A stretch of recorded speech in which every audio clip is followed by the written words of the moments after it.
Salut à tous. Bon, on se reprend devant cette nouvelle voiture qui vient d'arriver dans le parc automobile. Alors, ce n'est pas la mienne, celle de ma belle-sœur. Donc, qui est en très bon état. Il y a un petit souci de pompe lave-glace parce que on pensait qu'il n'y avait pas de lave-glace, alors qu'il y en a. Et quand j'appuie sur le bouton, la pompe ne se lance pas. Il y a aussi un problème de clé à reprogrammer, mais bon, ça, je pourrais pas le faire. J'ai pas les tablettes pour les programmer. J'ai qu'un petit OBD2 simple.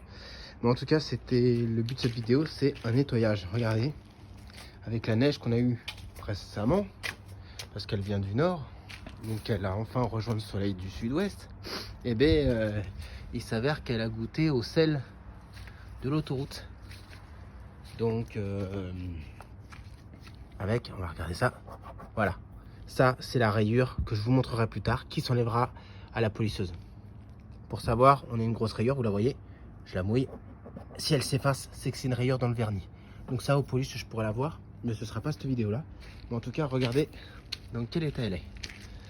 Lavage, on va dire très simple, de l'eau chaude. Donc je vais la mouiller à l'eau froide, eau chaude, dans un seau de liquide vaisselle. Je frotte tout à la microfibre, je rince, j'essuie à la grosse microfibre épaisse pour éponger. C'est le seul truc un peu cher, on va dire, des accessoires. Et puis vous verrez dans quel état elle sera. Allez, on est parti. Voilà, bon, ça, les voitures anciennes, c'est normal, c'est l'âge. Alors enfin, les plus basses. Allez, on se reprend. Donc c'est tout simple, j'ai mis du PEC-XL, hein. Alors c'est un nom n'importe lequel que je sors, hein. Mais simplement ça, une belle éponge comme ça que je vais faire boire, l'eau tiède. Bon, ça fume pas mais il fait froid. Je mouille toute la voiture à l'eau.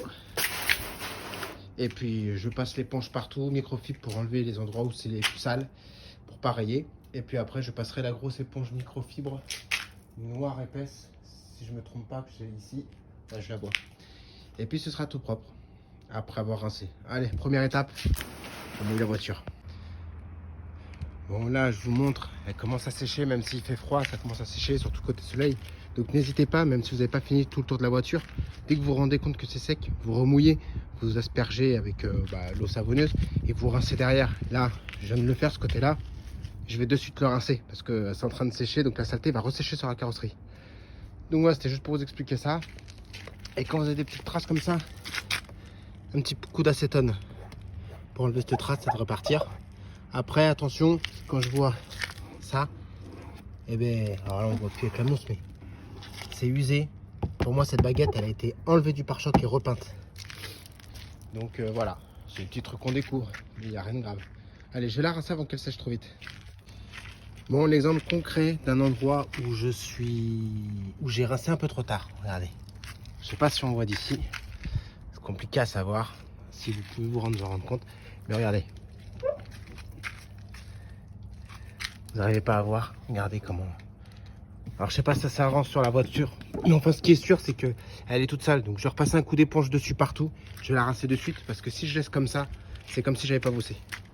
C'était juste pour vous montrer ça. Donc là elle est remouillée, je repasse un coup d'éponge partout, je la rince et on passera au devant et ensuite on passera à l'éponge, à la genre de pot de chamois quoi. On s'est compris. Allez, à de suite. Donc là ça y est, la voiture est entièrement lavée, donc je vais la remouiller légèrement, rapidement, juste pour qu'elle soit pas sèche, pour passer la microfibre, pour ne plus laisser de traces, parce que là si je laisse comme ça, ben regardez, vous voyez là exemple, vous voyez la vitre, là si je fais un trait, hop là, et on dit punaise, on l'a pas lavé. Donc on va la rincer, on va passer un coup de microfibre. De toute façon les vitres je vais les nettoyer avec juste, c'est l'appareil Karcher que j'ai qui aspire l'eau pour laver les vitres, qui sert très bien pour la maison, les voitures.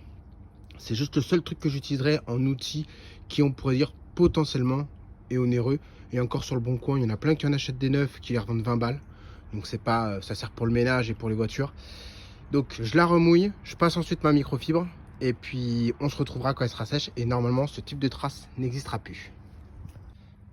Bon, voilà l'appareil que je me sers pour les vitres. C'est-à-dire que je passe le produit sur la vitre, grossièrement, que ce soit humide. Je frotte à l'éponge et après j'aspire avec ça. C'est sur batterie. Celui-là, ça doit faire, allez, 4 mois qu'il n'a pas été branché. J'ai toujours de l'autonomie. L'eau sale rentre là et ça enlève toute l'humidité sur la vitre. Du coup, elle sèche instantanément et ça laisse aucune trace. Franchement, ça vaut, je crois, 60 ou 70 € neuf, si je dis pas de bêtises. Sur le bon coin, on en trouve très facilement. Les gens, ils s'en sont... Bah, celui-là, voilà, il a servi 2 fois. Je l'ai pas acheté neuf, hein, 20 euros. Donc, c'est le seul outil cher avec, comme je disais, la microfibre épaisse pour éponger. Donc, je vais nettoyer les vitres à l'intérieur. Et on verra l'état des vitres extérieures, si elles ont laissé des traces ou pas. Et on fera le tour de la voiture après. Allez, à de suite. Voilà, pour vous montrer, j'ai passé le produit vite fait à vitre. Alors c'est sûr, il existe des petites buses, hein, je crois, pour ici. Mais bon, on fera au sopalin, tant pis. Et là, regardez, hop, j'ai juste à faire ça. Je plaque bien contre. Et il n'y a plus une trace. Regardez la différence entre les deux, j'en fais une plus petite. Ça va peut-être faire un petit bruit. Enfin, on a de la chance parce que des fois, ça fait un bruit de couinement. Normal, vu qu'elle est très sèche. Voilà, et après, c'est ce bruit-là que je parlais. Et là, la vitre, ben, elle n'a plus de traces. Voilà, allez, je continue. Bon, ben voilà, elle est terminée.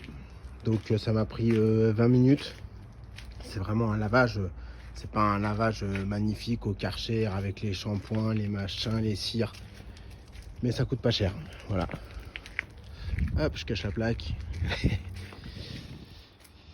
Donc voilà. Donc après, comme je vous dis, c'est pas parfait. Hein. Si on regarde bien, si on se met comme ça. Attendez, je touche. Non, même pas. C'est même pas des marques. C'est la peinture qui est comme ça. Elle est un peu passée. Si, peut-être. Ça, c'est peut-être une marque. Voilà. Ça, je frotte un peu à la main. Ça en est une. Voilà. Alors, il y a quelques traces dans les vitres. Par contre, pour être honnête, les vitres, je les ai lavées intérieur, extérieur. Parce que même extérieur, ça faisait quand même des traces. Donc, voilà. Ça, c'en est une autre marque. J'ai pas assez peaufiné ma... Vous voyez, au niveau de la, comment dire, de la microfibre. Et après sur le pare-brise extérieur, je l'ai pas lavé. Je l'ai lavé à l'intérieur mais pas extérieur. Donc voilà, vous voyez, elle a quand même une autre bouille. Hein. C'est beaucoup mieux quand même. Ouais, je cache la plaque et là je la montre. Enfin, c'est pas grave.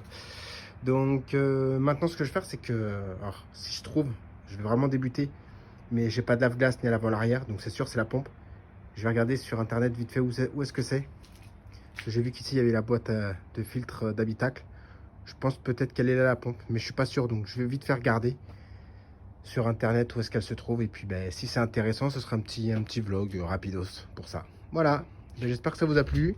Donc ben, le coût, hormis le lave-vitre qui m'a fait déjà mes 3 voitures perso à 20 balles, plus la microfibre qui m'a fait XX lavage. Bon là il faudra que je la change bientôt, mais c'est quand même, elle m'a coûté 17 euros je crois à l'époque. Ça fait 3 ans que je l'ai, je lave toutes mes voitures avec. Donc bon, c'est un lavage qui correspond à... allez, ça m'a coûté 3 euros en comptant le PQXL et l'eau. Voilà. Dans quel état elle était, regardez maintenant. Donc je pense que c'est quand même rentable. Ça permet de se dépanner si vraiment elle est très très sale.